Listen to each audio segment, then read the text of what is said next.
Hello and अस्सलाम वालेकुम to all of you. This is Asad Hayat और आप लोग देख रहे हैं it's all for you. So guys, तो ये हमारा छठा लेक्चर है। उस लेक्चर में जो है हम पास्ट कंटिन्यूस टेंस को डिस्क्राइब करेंगे।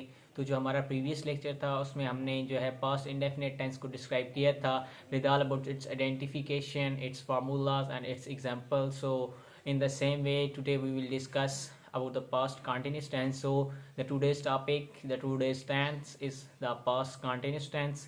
तो आज इसमें जो है हम फिर अगेन इसके identification with its formulas and with its example इसको जो ब्रीफ करेंगे, क्लैरिफाई करेंगे। तो सेम इसी तरह इसकी भी 4 टाइप्स होंगी। सिंपल होगी, नेगेटिव होगी, इंट्रोगेटिव होगी और नेगेटिव इंट्रोगेटिव होगी। तो इसी तरह फिर इनको है इसमें फिर हेल्पिंग वर्ब होगा। सेम जिस तरह पास्ट कंटिन्यूस पास्ट इंडेफिनिट को डिस्क्राइब किया था, इस तरह अब जो है हम पास्ट कंटिन्यूस टेंस को डिस्क्राइब करेंगे। तो सेम वही मेथड होगा जिस तरह लास्ट मैंने वीडियो बनाई थी कि जो है आप फार्मूलाज एग्जांपल्स जो है सिर्फ आपके सामने वो डिस्क्राइब करूँगा, पूरा मेथड बैक वाला आपके सामने नहीं लिखूँगा क्योंकि वीडियो बहुत ज़्यादा लंबी हो जाती है एंड वी विल सम और restricted. So that's the reason अब जो वीडियोज़ होंगी वो ज़रा शॉर्टर होंगी और आपको बेटर वे में एक्सप्लेन किया होगा। तो इस तरह वीडियो भी शॉर्ट होगी, समझ भी जल्दी आ जाएगा। तो इस तरह मतलब आई थिंक सो कि it feels good for all of you. So अब जो वीडियोज़ होंगी वो थोड़ा छोटी होंगी क्योंकि जो मैंने देखा है प्रीवियस जो वीडियो वो काफ़ी लंबी हो गई थी, ऑलमोस्ट 20-25 मिनट्स की। सो इस तरह बंदा बेजार हो जाता है। तो अब जो वीडियोज़ होंगी वो इंशाल्लाह थोड़ी छोटी होंगी और मैं ट्राई करूँगा कि जितना जल्दी से जल्दी और शॉर्टर वे में हो सके मैं अपने पॉइंट को एक्सप्लेन कर सकूँ। तो चलिए इंशाल्लाह हम जो है अब आज का लेक्चर स्टार्ट करते हैं। जो हमारा आज का लेक्चर है वो है अबाउट पास्ट कंटिन्यूअस टेंस। चलिए हम आज का अपना लेक्चर स्टार्ट करते हैं जो कि है पास्ट कंटिन्यूअस टेंस के रिलेटेड। तो सबसे पहले जो हम इसकी पहचान की बात करेंगे कि इसमें पहचाना कैसे होता है।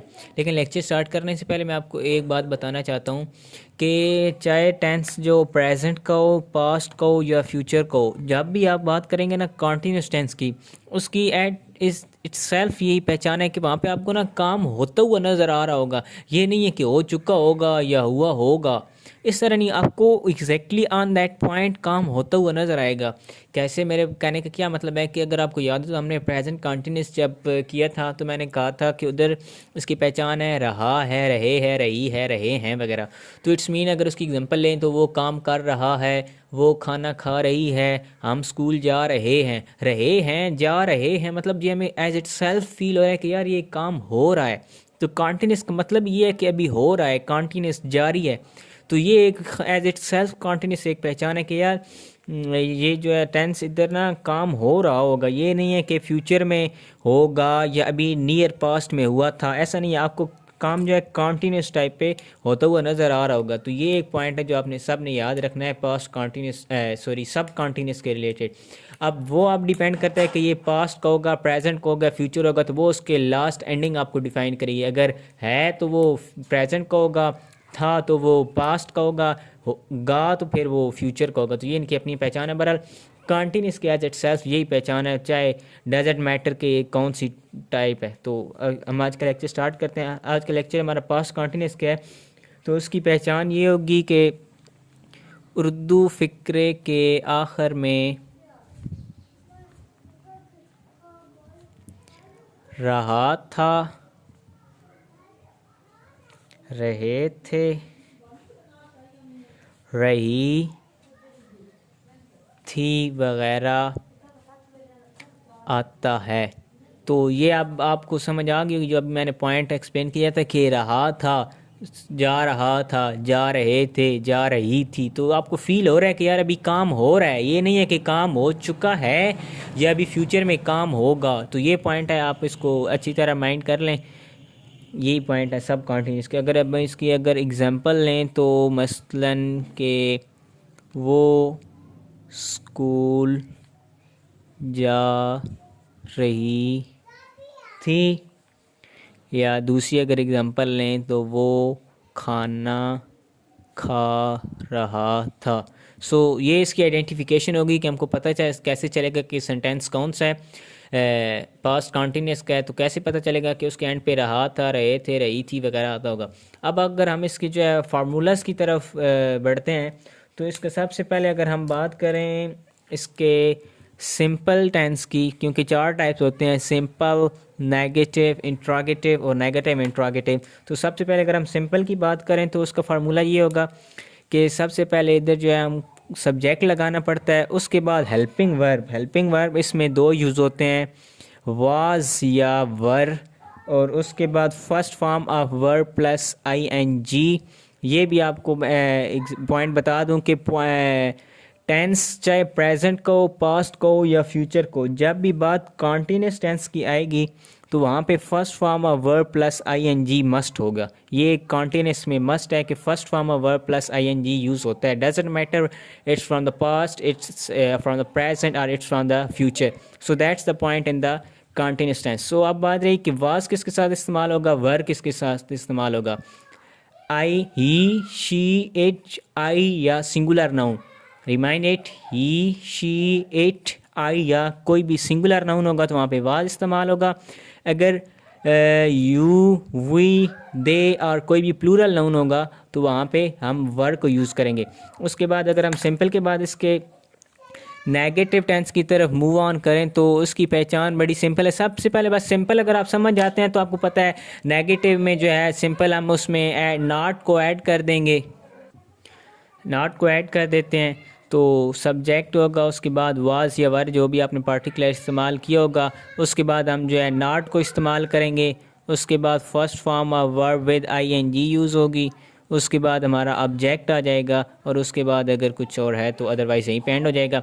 उसके बाद अगर हम इंटरोगेटिव की बात करते हैं तो इंटरोगेटिव की भी सब टाइप जितनी भी अभी तक हमने स्टडी कर लिया या करेंगे तो उसमें यही होता है कि जो भी हमने हेल्पिंग वर्ब यूज़ किया होगा वो पार्टिकुलर जो हेल्पिंग वर्ब है वो in the start of the sentence आ जाएगा और rest of the structure of the sentence is most likely to the others. ये हेल्पिंग वर्ब जो है स्टार्ट में आ जाता है, उसके बाद सब्जेक्ट आ जाता है, उसके बाद first form of verb with ing use होता है और एट द अगेन ऑब्जेक्ट आता है and at the end of sentence question mark. अगर हम नेगेटिव इंटरोगेटिव की बात करें, ये जो नेगेटिव इंटरोगेटिव होता है ये बहुत रेयर यूज़ होता है, मतलब नॉर्मली इसको हम यूज़ में नहीं लाते हैं, क्योंकि जब भी हम डेली लाइफ की बात करें तो हम किसी से या तो क्वेश्चन कर रहते हैं या नेगेटिव में बात करते हैं। ये बड़ा सिंपल होता है, नेगेटिव इंटरोगेटिव बहुत कम यूज़ होता है, लेकिन चूँकि ये टाइप है तो मैं इसको एक्सप्लेन करता हूँ हर टाइप में, लेकिन इसका इतना यूज़ होता नहीं है। तो सबसे पहले इसकी भी यही है कि वाज या वर स्टार्ट में आएगा, क्योंकि ऑब्वियसली इंटरोगेटिव है तो हेल्पिंग वर्ब स्टार्ट में आ जाएगा। उसके बाद सब्जेक्ट, उसके बाद नॉट, क्योंकि नेगेटिव भी है तो नॉट भी इसमें यूज़ होगा, first form of verb with ing, उसके बाद ऑब्जेक्ट आएगा और eight the end of sentence question mark. ठीक है, ये हो गए इसके चारों फार्मूला, सिंपल के, नेगेटिव के और इंटरोगेटिव के और नेगेटिव इंटरोगेटिव के। अब अगर हम इसकी एग्जांपल्स की बात करें तो इसकी एग्जांपल्स को हम डिस्कस करते हैं। पहली एग्जांपल अगर हम ले रहे हैं कि बारिश हो रही थी तो इट्स मीन के it's from the past continuous. तो अब हम इसको एक्सप्लेन करेंगे विद ऑल इट्स 4 टाइप। सबसे पहले सिंपल की बात करें तो सबसे पहले सब्जेक्ट, बारिश के लिए इट यूज़ होता है, इट, रही थी तो हेल्पिंग वर्ब वाज आएगा, मैंने बताया था कि इट के साथ was, it was raining.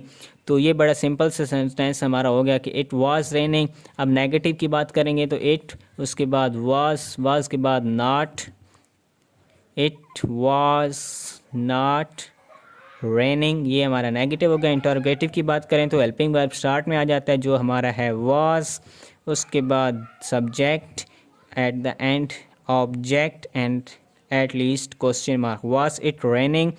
Negative interrogative की बात करें तो was it not raining and at the and question mark. अगर हम इसकी सेकंड एग्जांपल लें तो मैं तुलबा को पढ़ा रहा था। Again it's of the past continuous tense, so we will describe it how to with all its 4 type.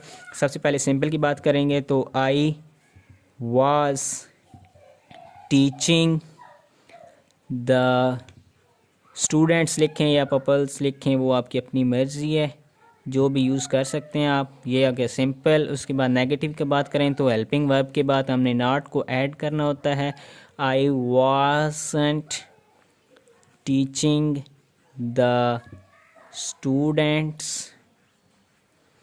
अब इंटरोगेटिव की बात करें तो हेल्पिंग वर्ब स्टार्ट में आता है जो कि है हमारा was I teaching the students and at the and question mark. ये याद रखना है कि इंटरोगेटिव जहाँ भी होता है क्वेश्चन मार्क मस्ट यूज़ होता है क्योंकि ये होता ही क्वेश्चन के रिलेटेड है। इसके बाद नेगेटिव इंटरोगेटिव की बात करेंगे तो was I not teaching the students, and at the end of sentence we have to put a question mark. So here is its second example. अब अगर हम इसकी थर्ड एग्जांपल लें तो कोई और एग्जांपल लें तो वो एक दूसरे से बहस कर रहे थे। वो एक दूसरे से बहस कर रहे थे ऑफ पास्ट कंटिन्यूस। अगर इसकी ट्रांसलेशन की बात करें तो सिंपल सब्जेक्ट सबसे पहले आएगा, दे, उसके बाद हेल्पिंग वर्ब इधर वर आएगा कॉज इट्स प्लूरल। दे वर, बहस करने की इंग्लिश होती है आर्ग्यू फर्स्ट, उसके साथ आईएनजी को ऐड करेंगे तो आर्गुइंग, सॉरी ये डबल हो गया, आर्गुइंग विद ईच अदर। इसके नेगेटिव की बात करेंगे तो दे हेल्पिंग वर्ब इधर वर है, उसके बाद नॉट को ऐड करना है, उसके बाद first form of verb with ING and at the end आपको ऑब्जेक्ट यूज़ करना होता है। They were not arguing with each other. अब अगर इंटरोगेटिव की बात करें तो हेल्पिंग वर्ब स्टार्ट में आता है जो कि है वर, उसके बाद सब्जेक्ट, उसके बाद first form of verb with ing, and at the end of sentence we have to use subject, and later on we have to put a question mark cause it's interrogative sentence. Moving towards negative interrogative, first of all helping verb were, they, अब not use करेंगे क्योंकि negative interrogative है तो were they not arguing with each other, and at the end question mark. तो ये था हमारा आज का लेक्चर जिसमें हमने पास्ट कंटिन्यूस टेंस को डिस्क्राइब किया with its identification, with its formulas and with its example.